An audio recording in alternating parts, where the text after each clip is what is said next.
So you go to the airport, you get your bags checked, you get your boarding pass. What's next? Immigration. It's mandatory. We'll have to go through immigration when we're traveling abroad. But what if the line at the immigration is so long? Unfortunately, some passengers in NAIA have missed their flights, guys, because of a very long queue at the immigration. Let me show you a video. Inirereklamo ng ilang pasahero ang mahabang pila sa Bureau of Immigration. Each line may mga 150 people for each line. Ang haba talaga. So it was chaotic because a lot of people were leaving. So Fabi was supposed to fly via United Airlines, Manila to Palau, but she missed her flight. Apparently, she arrived at the airport 3 hours before her flight, checked in, and then had a meal. And then 2 hours just before her flight, she was already in the immigration line. 1 hour later, she was still there. The lines were barely moving. Only 3 immigration officers' counters were open. So Feby did what any of us would do. She approached her airline counter and asked for assistance, which they did. United Airlines sent one of their staff so that she could fast track her immigration process. And she did. So she went through immigration and was even lectured by an immigration officer. You should be here 5 hours before your flight and not 2 hours.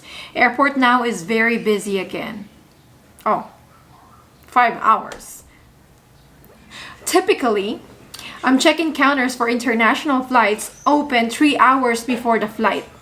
So how can you be at the immigration 5 hours? The flight probably depends on the airline, but most of the time it's 3 hours.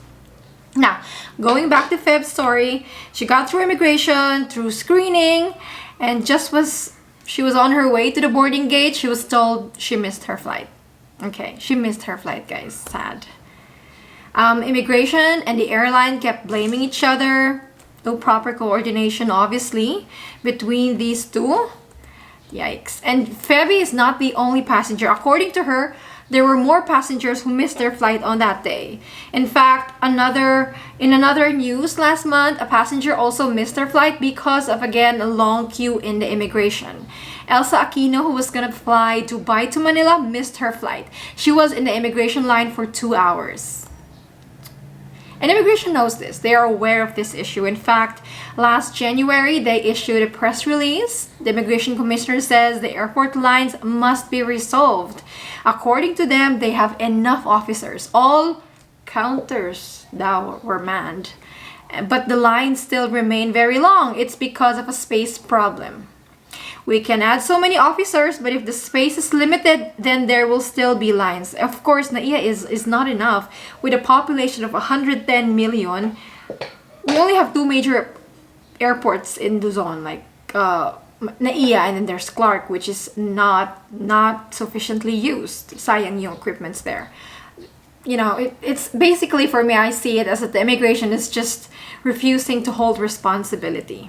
Well, yesterday, Manila Airport International Authority vows to address these immigration queues at NAIA by implementing some measures. They said that more immigration counters will be increased, okay? And then they will use e-gates, will be advocated. E-gates is for Philippine passport holders only, and that is for arrival only, okay?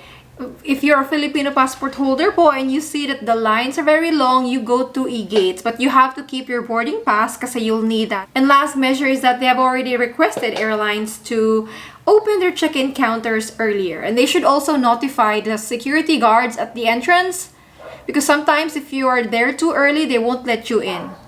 So, must coordinate. But how early should we be at the airport? Well, check-in counters open typically 3 hours. If you guys could do online check-in, it'll be best. You just have to do a bag drop. But it's worth taking note that the busy lines happen during peak hour. Traffic, parang ito po yung rush hour. Pero pag tiningnan po natin yung overall, manageable po yung haba ng pila. When are the peak hours? In NAIA, it depends on the season, day of the week, and time of the day. But like early morning from 8 a.m. to 10 a.m., yan, peak hours. And then late afternoon from 4 p.m. to 8 p.m. as well. So if your flight is between those times, probably 4 hours, it should be at the airport. And if ever you are stuck in immigration line, what do? Just like what Feby did. I mean, first you have to notify the immigration or airport personnel and let them know that you're flying soon and show them your boarding pass and says ask for any assistance. A second option would be in case where your name has been called by the paging system, final boarding call has been made and you're still in the line, it is the responsibility of the airline ground staff to personally assist you and expedite the immigration and screening process for you. Okay? So if you're there in the line, you can ask your airline. You can go back to your airline counter and say, I'm in the middle of the line and I'm flying soon. They will assist you guys. It's their responsibility.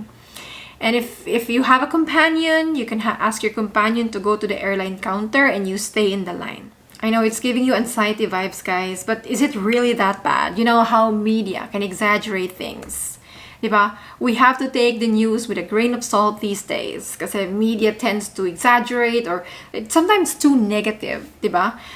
It's essential for us to choose what information to consume. I ask you guys on my community page, on my Facebook page, how was your experience with immigration? And actually I read, like Tony said, I was finished in 20 minutes.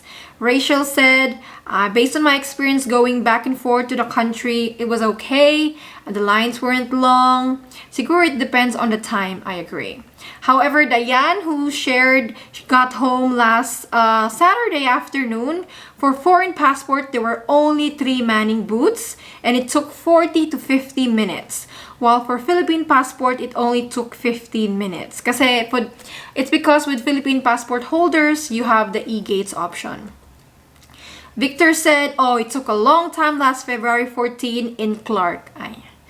Jahola said, visited last month. It was a busy and long line. I flew on the weekends.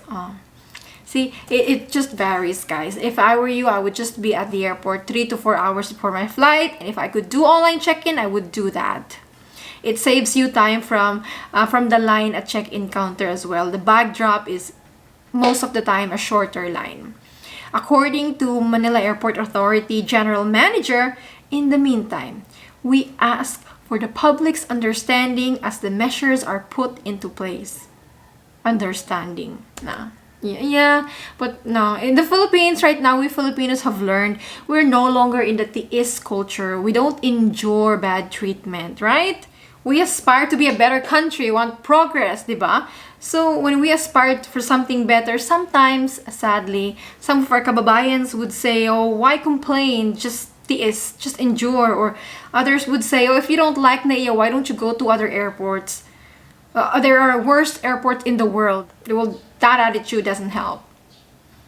We've endured so much. Masyado tayo nagtitiis mga Pilipino that up to the point that we are exploited. We deserve better. Now, don't underestimate the power of complaining. And the more we talked about it, the more it gets highlighted, the more the government takes accountability and takes action. So, wag kayong manahimik. Let's complain.